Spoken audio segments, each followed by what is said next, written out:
नमस्कार, कार्यक्रम में आप सभी का स्वागत है। मैं हूं वीरेंद्र कुमार और इंडस्ट्रीज पे निफ्टी बैंक पर आपकी इस सेशन की ठीक बीचों बीच का अप्रोच हो, जिसे कहते हैं एक्सपायरी का दिन, गुरुवार वीकली कॉन्ट्रैक्ट की एक्सपायरी। यहाँ से 3:30 तक इंडेक्स पॉसिबली क्या कर सकता है और स्टॉक फ्यूचर्स और स्टॉक ऑप्शंस पे करेंगे बातचीत। आज हमारे साथ प्रशांत सावंत मौजूद होंगे इस कार्यक्रम में अपना पर्सपेक्टिव, अपना नज़रिया शेयर करने के लिए। प्रशांत, गुड आफ्टरनून, कार्यक्रम में स्वागत है। मैं आपके पास आता हूँ, बात करता हूँ, लेकिन उससे पहले डॉक्टर साहब सुबह का आज वो जरा निफ्टी का ऑप्शंस का पिरामिड लेके आइएगा। क्या बात हुई थी हमारी सुबह? ये बाजार आज का एज पर द स्टैट्स, अपने स्टैट्स के मुताबिक लग रहा है एक ऑप्शन राइटर्स को बिलोंग करने वाला सेशन, चाहे वो कॉल राइटर्स हों, चाहे पुट राइटर्स हों। इवन आप जाइए कल के एफआईएस के स्टैट्स को देखिए, 30,000 put long, 30,000 put short, call long, call short, यानी टिपिकली एक रेंज बाउंड सेशन के स्टैट्स हमको कल हैंडओवर में मिले थे। और मैंने सुबह एक बात क्लियर कही थी कि अगर आप एक कॉल राइटर, पुट राइटर यानी ऑप्शन राइटर हैं, तो 25-100 की, 25-200 की कॉल का पुट जोड़ा बेचना आपके हक में जाएगा और 9:15 से लेकर 12 तक का वो सेशन वो आपके हक में होगा। और एल्स, या फिर अगर आप एक डायरेक्शनल ट्रेडर हैं, आप ऑप्शन राइटर नहीं हैं, तो आपके पास दो ही, अगर आप देखें, वजह है ट्रेड करने की या फिर लॉजिक है ट्रेड करने की। वो है बेस वन। स्क्रीन पे लिखाइएगा, any dip towards base one. कोई भी अगर हमें डिप मिले बेस वन के आसपास, और वो बेस वन क्या था? 25134063। इंट्राडे लो, जरा यहाँ पे डायरेक्टर साहब स्क्रीन पर रख दीजिएगा बड़ा, और 144 का डे लो लगाया हमने, वहीं से रीगेन कर गया। और ऊपर की तरफ भी इस इंडेक्स की कुछ सीमाएं हैं जिसको हम लागना शायद अभी पसंद ना करें, और वो था 25244। और इंट्राडे हाई देखिए जरा क्या है, इट्स 25238। तो इंडेक्स जितना इससे बन सकता था इसने उतना किया, उस अपने एक छोटे से डिफाइंड ऑप्शंस के जोन में। अगर आपने डायरेक्शनल ट्रेड पे किया होगा तो भी मेरे ख्याल से आपको 70-80 पॉइंट मिले होंगे, और नहीं किया, अगर आप ऑप्शन राइटर्स हैं, तो स्टिल दिस सेशन और दिस स्टैट्स, दिस सर्कमस्टेंसेस और ये रेंज आपको बिलोंग करती है। पर एक बात याद रखिएगा, अब आते हैं स्टैट्स को देखते हैं। देखिए, पिछली हमारी काफ़ी सारी एक्सपायरीज अब ठंडी जा रही हैं। वजह क्या है दोबारा रिपीट नहीं करना चाहता मैं, बट ऑप्शन राइटर्स ने जिस तरीके से ग्रैब कर रखा है, लुक एट 200 आउटस्टैंडिंग वाई 4 करोड़ का, 300 पे 2.5 करोड़ का, 200 की कॉल देखिए, और 200, एक सेकेंड, एक कुछ देर में डायरेक्टर साहब इस पर 200 की पुट भी रखिएगा, ठीक है ना? तो 100 पे कितनी पुट राइटिंग हुई है? 1 करोड़। 25 पे कितनी हुई है? 42 लाख।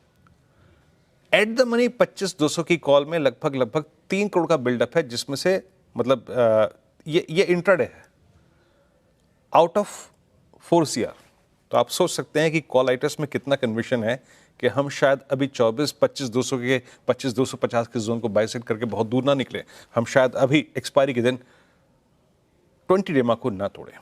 अब कुछ देर में वो आ जाएगी ना पुट, जब 25-200 की, तो मैं दिखाऊंगा आपको at the money call put बिक्री। ये देखिए 1.5 करोड़ पुट यहाँ पे की, आउटस्टैंडिंग वाई 2.5 करोड़, यानी 4, 5, 6, पौने 7, लगभग 7.25 करोड़ कॉल पुट खड़ी हैं। इंडेक्स का जोन को छोड़ के जाना बहुत मुश्किल है। एक बार फिर लेके आइए स्क्रीन पे RS1। बस एक बात याद रखिएगा, ये जो जोन है ना 244-276, अगर ये किसी सर्कमस्टेंसेस में कटा तो एक swing, mild swing towards 309 possible है। बट सही मायने में अगर आप ट्रैप करना चाहते हैं ऑप्शन राइटर को, और एक बड़े expiry related short covering swing को जनरेट होता हुआ देखना चाहते हैं, इन दैट केस आपको 276 और 309 दोनों ही क्लस्टर्स डिसाइसिवली क्रॉस करने पड़ेंगे, याद रखिएगा। ये हो गया बात निफ्टी का। निफ्टी बैंक लेके आइए। देखिए, आज Nifty bank initially profit taking का शिकार हुआ, और वो तबका, वो स्पेस जो इसकी स्ट्रेंथ को स्पॉन्सर कर रहा था, PSU बैंक्स, वो थोड़ा सा कोलैप्स हुए, बैकफुट पे आए। बट बैकफुट पे आने के बाद एक बार उन्होंने फिर स्ट्रेंथ को रीगेन किया, बट उतना डिसाइसिवली नहीं कर पाए। खबर सारी आने के बाद आज ये कंप्लीटली सेल न्यूज़ वाला इंडेक्स बना, सेल न्यूज़ वाले स्टॉक्स बने। सो अब निफ्टी बैंक पे क्या बात हुई थी? एज ऑफ नाउ बहुत मुश्किल है RS1 को तोड़ना। RS1 स्क्रीन पे लिख आइएगा, इट वॉज 281, बहुत मुश्किल है। इंट्राडे हाई क्या है? 762, नहीं निकला। बेटर है ट्रेड आप ग्रिप करें लोअर ट्रेजेक्टरीज पे। बेस वन लेके आइए स्क्रीन पे, क्या बात हुई थी? 56798 एंड 5667। आज का इंट्राडे लो क्या है? 56914। ये बात क्यों हुई थी? इवन अ रिट्रेसमेंट टुवर्ड्स 57,000। अगर हम बैकफुट पे आए 57,000 को टेस्ट करें या फिर बेस वन को टेस्ट करें, उस ट्रेड को बाय कीजिएगा। अगर आप एक डायरेक्शनल ट्रेड करते हैं, ऊपर मत कीजिएगा, क्योंकि अभी ये इंडेक्स भी ऑप्शन राइटर्स ने कंप्लीटली अपनी ग्रिप में ले रखा है। दिखाता हूं आपको कैसे। लेके आइए जरा प्लीज ऑप्शंस के सेट्स। आपकी स्क्रीन पे जरा 57,000 की पुट का आउटस्टैंडिंग वाई देखिए, वहां पे कितना ओपन इंटरेस्ट खड़ा है एक्सपायरी के राइटर्स का। मतलब यहां तो एक्सपायरी नहीं है, लेकिन फिर भी 57,000 पे कल भी बहुत स्ट्रॉन्ग आउटस्टैंडिंग वाई था, और यहाँ देखिए 57,200 की कॉल में 1.5 लाख, फिर करीब करीब 2 लाख नहीं, ये 22,610 और 57,500 पे आउटस्टैंडिंग वाई करीब 11.5 लाख। तो अभी जब तक आप RS1 बाइसेक्ट नहीं कर रहे हैं, प्लीज़ उसी छोटी सी रेंज को खेलें। ऑप्शन राइटर्स अभी ही वकालत कर रहे हैं, and more specially when PSU banks जो हैं वो आज प्रॉफिट बुकिंग का शिकार हो रहे हैं। प्रशांत, गुड आफ्टरनून, कार्यक्रम में स्वागत है। इस इंडेक्स की कुछ लाचारियां हैं इस वक्त, और वो फील हो रही हैं स्क्रीन पे, है ना? ऑप्शन राइटर्स पूरा का पूरा मजा ले रहे हैं इस एक्सपायरी का। आपका व्यू क्या है? कुछ डिफरेंट, या फिर आप भी इस रेंज पे फोकस कर रहे हैं? जी वीरू जी, गुड आफ्टरनून। और सभी दर्शकों को नमस्कार। बिल्कुल मैं आपके साथ सहमत हूँ। मुझे लग रहा है इनफैक्ट आज नहीं, काफी वक्त से अगर हम देखें, एक जो फ्लैग ब्रेकआउट के लिए हम रुके थे वो हुआ नहीं, और इंडेक्स में एक जिसे हम कहते हैं बहुत फ्रस्ट्रेटिंग लेवल ऑफ ट्रेडिंग हो रही है, जहां पे ना ही डाउनसाइड ब्रेकआउट हो रहा है, ना ही अपसाइड ब्रेकआउट हो रहा है। क्लियरली एक ऑप्शन राइटर्स के स्ट्रॉन्ग ग्रिप में हम फंसे हुए हैं। हालांकि कुछ दिनों में ब्रेकआउट आ सकता है, बट फिलहाल अभी के लिए रणनीति क्या होनी चाहिए? अभी अगर हम निफ्टी को देखें, मुझे लग रहा है कि हम शायद कल के लो को एक बार रिटेस्ट कर लेंगे। तो मैं थोड़ा-सा यहाँ पे एक लीप ऑफ फेथ लेना चाहूँगा, और मैं चाहूँगा कि अभी करंटली अगर हम निफ्टी स्पॉट को देखें, तो यहाँ से मैं एक्सपेक्ट कर रहा हूँ कि करीबन 25,065, 25,100, 25,065, 25,100 इस ज़ोन को हम विज़िट कर सकते हैं, और मैं चाहता हूँ वहाँ पे हम एक बाय करें, बिल्कुल उसी ज़ोन में। अगर उस ज़ोन तक ना आए तो मैं ये ट्रेड वॉइड कर दूँगा। तो 25,065, 25,100 के बीच बाय करके स्टॉप लॉस रखेंगे 24,925, 24,925। यहाँ से मुझे लग रहा है, अगर हम एक डेली चार्ट पे देखें, एक गैप बना हुआ है 25,350, 25,250। मैं इस गैप को टारगेट कर रहा हूँ एक पुल बैक के हिसाब से। सो वो मेरा टारगेट होगा। तो इस जोन तक अगर निफ्टी डिप ले कल का लो ब्रेक करके, तो डेफिनेटली मैं उस जोन में एक बाय इनिशिएट करना चाहूंगा। जहां तक बैंक निफ्टी की बात है, यहाँ मेरे लिए ट्रेड बहुत क्लियर है। ऊपरी लेवल पे ही 57,250 के ऊपर 57,250 स्पॉट के ऊपर क्लोज होने के बाद ही कोई लॉन्ग इनिशिएट करनी चाहिए। अभी हम टोटली नो ट्रेड जोन में है। मुझे लग रहा है कि यहाँ मैं प्रीएम्प्ट नहीं करूंगा, यहाँ मैं हायर लेवल पे ब्रेकआउट कंफर्म होने के बाद बाय करूंगा on close above 57,250। Stop loss मेरा होगा 56,800, 840 के आसपास। वहां से मैं करीबन 57,800 से लेकर 58,000 का स्ट्रॉन्ग मूव एक्सपेक्ट कर रहा हूँ। बट जब तक ये क्लोज ना हो, मैं बैंक निफ्टी में कोई ट्रेड इनिशिएट नहीं करना चाहूंगा।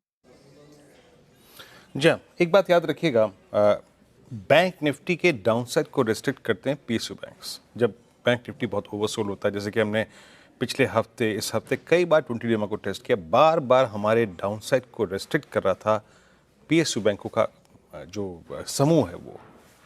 लेकिन जिसे कहते हैं ना acute strength, all time high, call writers के जब जोन को बाइसेक्ट करना होना, आपको ज़रूरत होती है एक डिसाइसिव, एक निर्णायक कंट्रीब्यूशन की प्राइवेट बैंक से, जो कि अभी तक विजिबल नहीं है, और जिसका एक वाजिब कारण है, अभी इनकी अर्निंग्स ड्यू है, और इस वीकेंड याद रखिएगा वो है। तो क्रिटिकल टाइम जो है वो नज़दीक खड़ा है। उससे पहले वो कहते हैं ना, आई मीन कोई बिल्ली के गले में घंटी कौन बांधेगा, वही चीज़ हिसाब किताब है वैसा। अभी वो करना नहीं चाहता कोई। खैर, अब इंडेक्स से बाहर निकलते हैं, अब आते हैं स्टॉक फ्यूचर्स पे। प्रशांत, आपकी 3 कॉल्स क्या हैं इस वक्त की? जी, मेरा फर्स्ट पिक होगा DLF। यहाँ अगर हम देखें, एक sloping downward trend line breakout आया है। हालांकि कैंडल अभी तक डिसिसिव नहीं है, बट मैं यहाँ पे डेफिनेटली एक इनिशिएट ट्रेड लॉन्ग साइड पे करना चाहूंगा। यहाँ मेरा स्टॉप लॉस होगा स्पॉट लेवल 834, 834 के आसपास। जो टारगेट में देख रहा हूँ होगा 870, 870। नेक्स्ट पिक मेरा होगा जिंदल स्टील। मेटल सेक्टर में आज की जो ओपनिंग है कल के क्लोजिंग के कंपैरिजन में वो बहुत स्ट्रांग है। मुझे लग रहा है इसको फॉलो थ्रू मिल सकता है। तो यहाँ पे मुझे लग रहा है कि स्टॉप लॉस जो है करीबन 920 के आसपास, 920-22 के आसपास रख के हम 960, 965 के आसपास एक टारगेट बना सकते हैं। तो ये मेरे लिए एक सेकंड पिक होगा और थर्ड पिक होगा जो पिछले ऑलमोस्ट 3-4 दिनों से लोअर लेवल से भी मैंने रिकमेंड किया था, यूपीएल। यहाँ पे अब मुझे लग रहा है कि हम एक ब्रेकआउट की कगार पे हैं। यहाँ मैं प्रीएम्प्ट करना चाहूँगा और यहाँ पे अब जो स्टॉप लॉस होगा वो होगा 674, 674 स्पॉट लेवल। मैं यहाँ से टारगेट एक्सपेक्ट कर रहा हूँ 725, 730, 725, 730।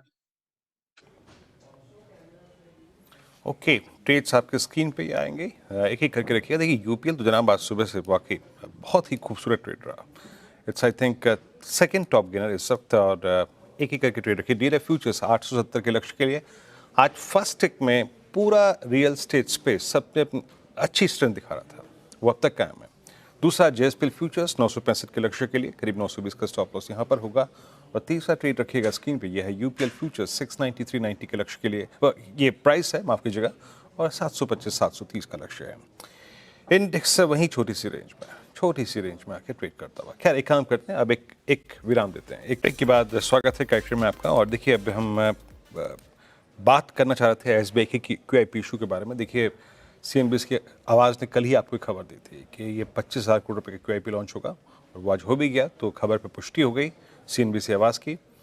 और स्टॉक को देखिए करीब करीब 833.65, हालांकि सुबह 843 तक का मूव दिया था, फिर सिंक हुआ, फिर थोड़ी प्रॉफिट टेकिंग आई और फिर अगर आप देखें तो अब थोड़ा सा 833 पे स्टेबल होता हुआ।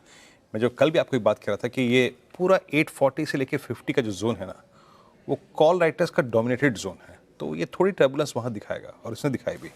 बट इस क्यूआईपी इशू को कैसा रिस्पॉन्स मिला, आइए जानने की कोशिश करते हैं।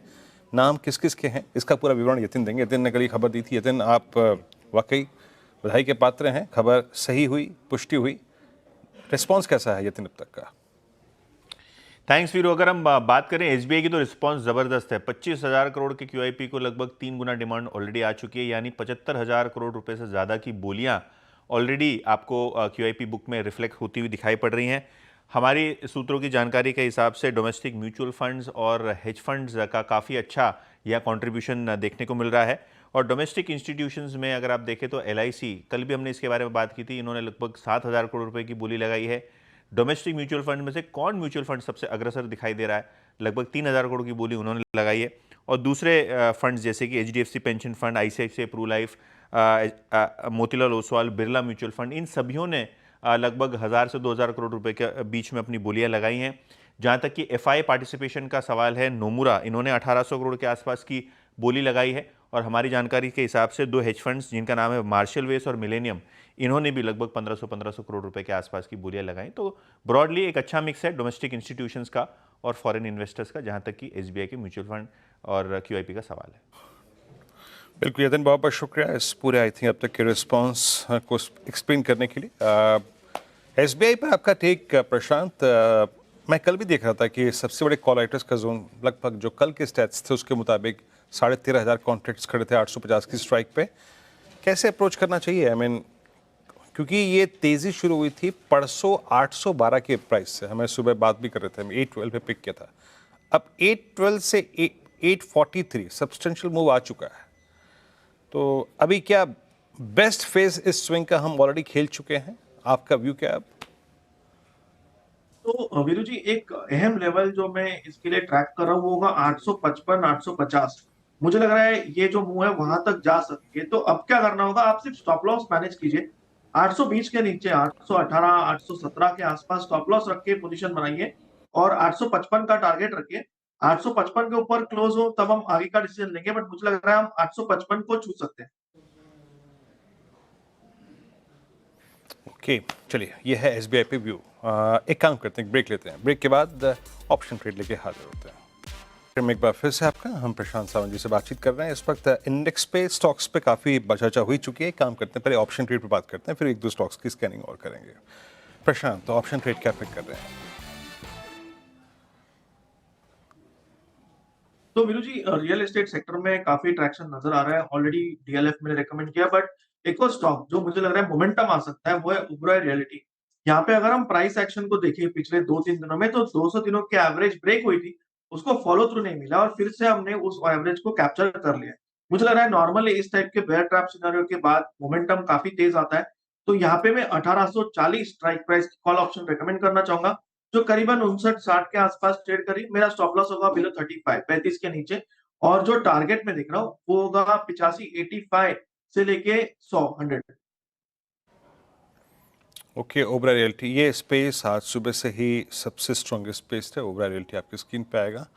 अच्छा, एक दो चार्ट चेक इसी स्पेस से और ले लेते हैं। ये हो गई ऑप्शन ट्रेडर्स पर कार्ड और 1840 की स्ट्राइक 8500 के लक्ष्य के लिए। एक बार लेके आइएगा आप प्रेस्टीज स्टेट्स 176170। प्रशांत, ये कैसा लग रहा है? 1761 पे इसकी प्लेसमेंट कैसी लग रही है आपको रियल स्टेट में? तो वीरू जी, यहाँ पे ऑलरेडी एक बहुत स्ट्रॉन्ग अफवाह आई है, बहुत स्ट्रॉन्ग फॉलो थ्रू भी आया है। मुझे लग रहा है यहाँ सिर्फ आपको 1740-45 के भी स्टॉप लॉस रखना है और इस मूव को राइड करना है। मुझे लग रहा है पोजिशनली 1810 के लेवल्स भी नजर आ सकते चलिए, प्रेस्टीज स्टेट्स 1761 पे ये भी एक काफ़ी कंस्ट्रक्टिव व्यू है। चलिए, एक काम करते हैं, इस कार्यक्रम में फिलहाल के लिए इतना ही। और प्रशांत, बहुत बहुत शुक्रिया, आप इस कार्यक्रम में शामिल हुए और सभी स्टॉक्स और इंडस्ट्रीज पे रखी अपने राय। थोड़ा सा निफ्टी बैंक हल्का सा अगर आप देखें तो आज दिक्कत का सबब है, और 56,912 पे बैकफुट पे थोड़ी प्रॉफिट टेकिंग। निफ्टी बैंक, एक चीज़ याद रखिएगा जहन में, और वो ये कि इंटरडे बेसिस पे स्पेशली जो इंटरडे है, हमारा तर्क, हमारा विचार, हमारा अगर आप देखें जो रणनीति निफ्टी बैंक पे ये रही है, टू बाय कंट्रोल डिप्स। और जब आप कंट्रोल डिप्स कहते हैं तो वो डिप कंट्रोल्ड होता है जब तक स्क्रीन पे 20 डे एक्सपोनेंशियल मूविंग एवरेज बचा हुआ है। निफ्टी बैंक के लिए वो अभी इंट्राडे बेसिस पे अलाइंड है 56809, 56800, 56790, यानी करीब वो 20 पॉइंट के दायरे में उसकी एक फ्रीक्वेंसी जो है वो आज परसिस्ट करती है। इस कार्यक्रम में इतना ही। आपसे अगली मुलाकात होगी 2 बजे कमाई का अड्डा में। तब तक के लिए